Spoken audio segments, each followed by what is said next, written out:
تو اس کے ہونٹوں پر طنزیہ مسکراہٹ آ گئی۔ وہ ذرا آگے بڑھا تو ایک گھوڑا جو بڑا تیز دوڑا آ رہا تھا اس کے پہلو میں آ رکا۔ سوار کو ابو سفیان بڑی اچھی طرح پہچانتا تھا۔ وہ ایک یہودی تھا جو تاجروں کے بہروپ میں مدینہ کے اندر گیا تھا۔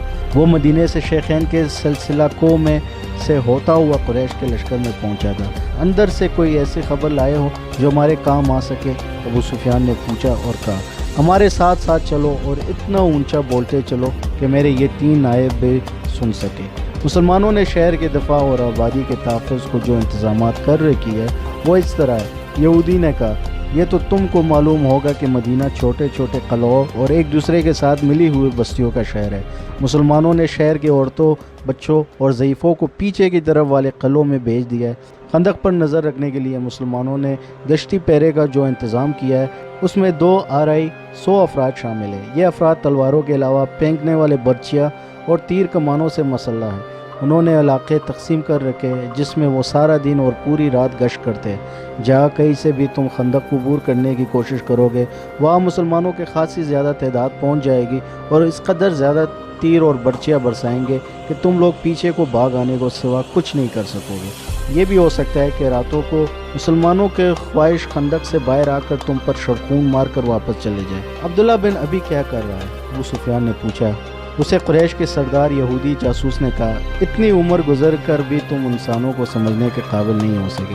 عبداللہ بن ابی منافق ہے۔ مسلمان اسے جماعت منافقین کا سردار کہتے ہیں اور ہم اسے یہودیت کا غدار سمجھتے ہیں۔ اس نے مسلمان ہو کر ہم سے غداری کی تھی۔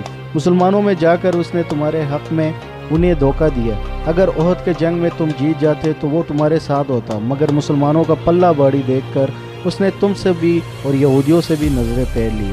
تمہیں اس آدمی پر بھروسہ نہیں کرنا چاہیے جو کسی مذہب کا پیروکار اور وفادار نہ ہو۔ اور حیو بن اخطب کا؟ ابو سفیان نے پوچھا۔ اسے معاشرے کا منظر یاد آنے لگا۔ لشکر کا جو حصہ اس کے زیر کمان تھا اس نے بڑے اچھی طریقے سے معاشرے کی ترتیب میں کر دیا تھا۔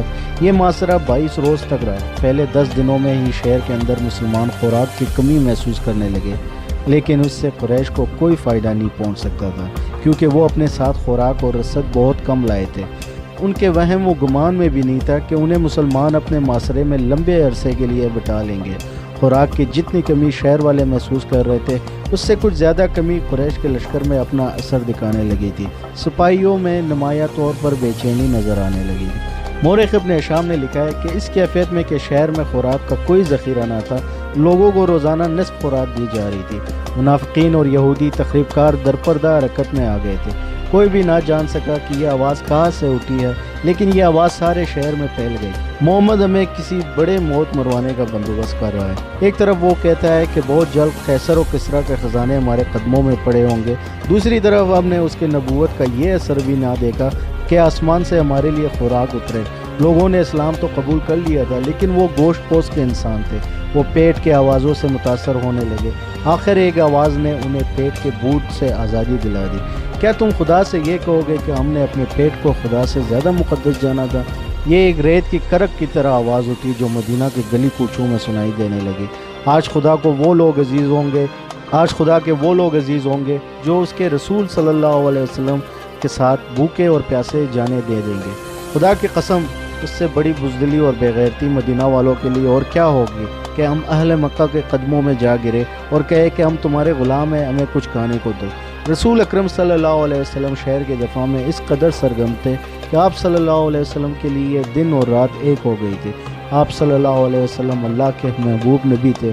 آپ چاہتے تو معجزے بھی رونما ہو سکتے تھے، لیکن آپ صلی اللہ علیہ وسلم کو احساس تھا کہ ہر آدمی پیغمبر اور رسول نہیں، نہ کوئی انسان آپ صلی اللہ علیہ وسلم کے بعد نبوت اور رسالت کا درجہ حاصل کر سکے گا۔ اسی لیے آپ صلی اللہ علیہ وسلم ان انسانوں کے لیے یہ مثال قائم کر رہے تھے کہ انسان اپنے ان لازوال جسمانی اور نفسیاتی قوتوں کو جو خداوند تعالیٰ نے انہیں عطا کی ہے استقلال اور ثابت قدمی سے استعمال کرے تو وہ معجزہ نما کارنامے انجام دے سکتے ہیں۔ معاشرے کے دوران آپ صلی اللہ علیہ وسلم کی سرگرمیاں اور آپ صلی اللہ علیہ وسلم کی حالت ایک سالار کے علاوہ ایک سپاہی کا بھی تھا۔ آپ صلی اللہ علیہ وسلم کو اس کیفیت اور اس سرگرمی میں دیکھ کر مسلمان بھوک اور پیاس کو بھول گئے اور ان میں ایسا جوش پیدا ہو گیا کہ ان میں بعض خندق کے قریب چلے جاتے اور قریش کو بزدلی کے دانے دیتے۔ وہ 7 مارچ 627 عیسوی کا دن تھا جب ابو سفیان نے پریشان ہو کر کہا ہویو بن اخطب کو بلاؤ۔ اس کے پریشانی کا باعث یہ تھا کہ 10 دنوں میں ہی اس کے لشکر کا خوراک کا ذخیرہ بہت کم رہ گیا تھا۔ سپاہیوں نے قریب جا کر بستیوں میں لوٹ مار کر کے کچھ خوراک تو حاصل کر لی تھی، لیکن اس ریگزار میں لوگوں کے گھروں میں بھی خوراک کا کوئی ذخیرہ نہیں ہوتا تھا۔ قریش کے لشکر میں بددلی پھیلنے لگی۔ اپنے لشکر کے جذبے کو یوں ٹنڈا پڑتے دیکھ کر اس نے یہودیوں کا ایک قبیلے کا سردار کو ہویو بن اخطب کو بلایا، جو قریش کے زمین دوز مدد کے لیے لشکر کے قریب ہی کہیں موجود تھا۔ وہ تو اس انتظار میں تھا کہ اہل قریش اسے بلائے اور اس سے مدد مانگے۔ مدینے سے کچھ ہی دور یہودیوں کا ایک قبیلہ بنو قریظہ کی بستی تھی۔ اس قبیلے کا سردار کعب بن اسد تھا، اس بستی میں رہتا تھا۔ اس رات جب وہ گہری نیند سویا ہوا تھا، دروازے پر بڑی زور کی دستک سے اس کی آنکھ کھل گئی۔ اس نے اپنے غلام کو آواز دے کر کہا، دیکھو باہر کون ہے؟ ہویا بن اخطب آیا۔ غلام نے کہا، رات کے اس وقت وہ اپنے ہی کسی مطلب سے آیا ہوگا۔ کعب بن اسد نے غصیلے آواز میں کہا، اسے کہو کہ میں اس وقت تمہارا کوئی مطلب پورا نہیں کر سکتا، دن کے وقت آنا۔ بنو قریظہ یہودیوں کا وہ قبیلہ تھا جس نے مسلمانوں کا ساتھ دوستی کا اور ایک دوسرے کے خلاف جنگ نہ کرنے کا معاہدہ کر رکھا تھا۔ اس معاہدے میں یہودیوں کے دوسرے 2 قبیلے بنو قینقاع اور بنو نذیر بھی شامل تھے، لیکن ان دونوں قبیلوں نے اس معاہدے کے خلاف ورزی کی تھی اور مسلمانوں نے انہیں وہ سزا دی تھی کہ وہ لوگ شام کی طرف بھاگ گئے تھے۔ صرف بنو قریظہ تھا جس نے معاہدے کے برقرار رکھا اور اس کا احترام کیا۔ مسلمان جنگ خندق میں اس قبیلے کی طرف سے ذرا سا بھی خطرہ محسوس نہیں کر رہے تھے۔ ہویو بن اخطب بھی یہودی تھا۔ وہ کعب بن اسد کو اپنا ہم مذہب بھائی سمجھ کر اس کے پاس گیا تھا۔ وہ کعب بن اسد کو مسلمانوں کے خلاف اکسانا چاہتا تھا، اسی لیے وہ غلام کے کہنے پر بھی وہاں سے نہ ہٹا۔ کعب بن اسد نے پریشان ہو کر اسے اندر بلایا۔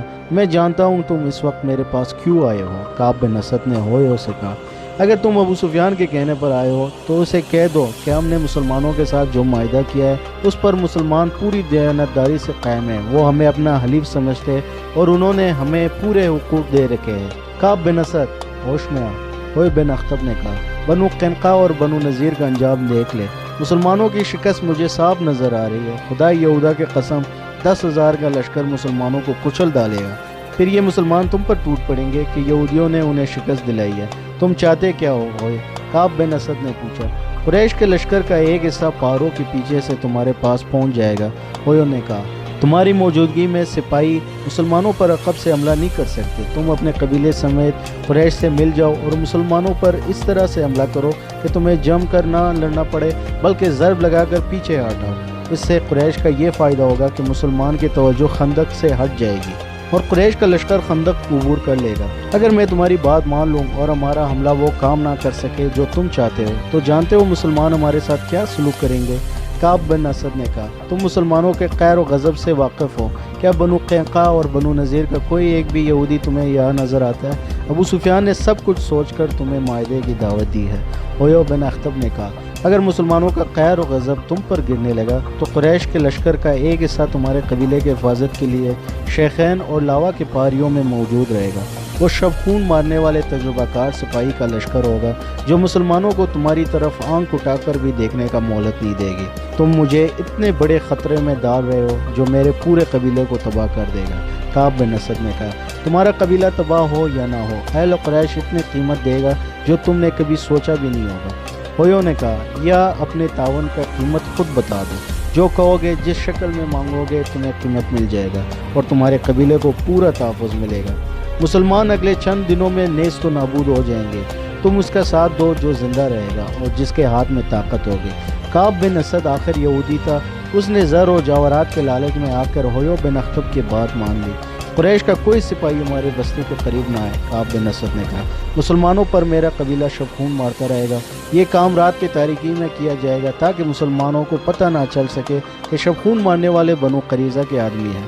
اور ہویو، کعب نے ہونٹوں پر ہلکی سی مسکراہٹ لاتے ہوئے کہا، تم دیکھ رہے ہو کہ میں یہاں اکیلا پڑا ہوں، میری راتیں تنہائی میں گزر رہی، آج کی رات تنہا گزارو۔ ہویو نے کہا، کل تم تنہا نہیں ہوگے، مجھے 10 دنوں کا مہلت ملنی چاہیے۔ کعب بن اسد نے کہا، مجھے اپنے قبیلے کو تیار کرنا ہے۔ قریش اور بنو قریظہ کے درمیان معاہدہ ہو گیا۔ سعد بن عتیق معمولی قسم کا ایک جوان تھا جس کا مدینہ میں کوئی حیثیت نہیں تھی۔ وہ خنجر اور تلواریں تیز کرنے کا کام کرتا تھا۔ اس میں یہ خوبی تھی کہ خدا نے اس کی آواز پر سوز اور سریلی دی تھی اور وہ شہ سوار تھا۔ راتوں کو کسی محفل میں اس کی آواز سنائی دیتی تھی تو لوگ باہر آ کر اس کا گانا سنا کرتے تھے۔ کبھی رات کو وہ شہر سے باہر چلا جاتا اور اپنے ترنگ میں گایا کرتا تھا۔ اس نے اسلام قبول کر لیا تھا۔ ایک رات وہ پرسوز آواز میں شہر سے دور کہیں گا رہا تھا کہ ایک بڑی خوبصورت اور جوان لڑکی اس کے سامنے یوں آ کر کھڑی ہوئی جیسے کوئی جن یا چڑیل انسان کے حسین روپ میں آ گئی ہو۔ سعد گھبرا کر خاموش ہو گیا۔ اس آواز سے مجھے محروم نہ کر جو مجھے گھر سے نکال لائی ہے، لڑکی نے کہا۔ مجھے دیکھ کے تو خاموش ہو گیا ہے تو میں دور چلی جاتی ہوں۔ اپنے نغمے کا خون نہ کر، تیرے آواز میں ایسا سوز ہے جیسے تو کسی کے فراق میں نغمہ سرا ہے۔ کون ہے تو؟ سعد نے کہا۔ اگر تو جنات میں سے ہے تو بتا دے۔ لڑکی کی جلترنگ جیسی ہنسی سنائی دی۔ صحرا کے شفاف چاندنی میں اس کی آنکھیں ہیرو کی طرح چمک رہی تھی۔ میں بنو قریظہ کا ایک یہودی کی بیٹی ہوں اور میں مسلمان ہوں۔ مذہب کو درمیان میں نہ لا، یہودن نے کہا۔ نغموں کا کوئی مذہب نہیں ہوتا۔ میں تیرے لیے نہیں، تیرے نغمے اور تیری آواز کے لیے آئی ہوں۔ سعد دوبارہ اپنے دام میں گنگنانے لگا۔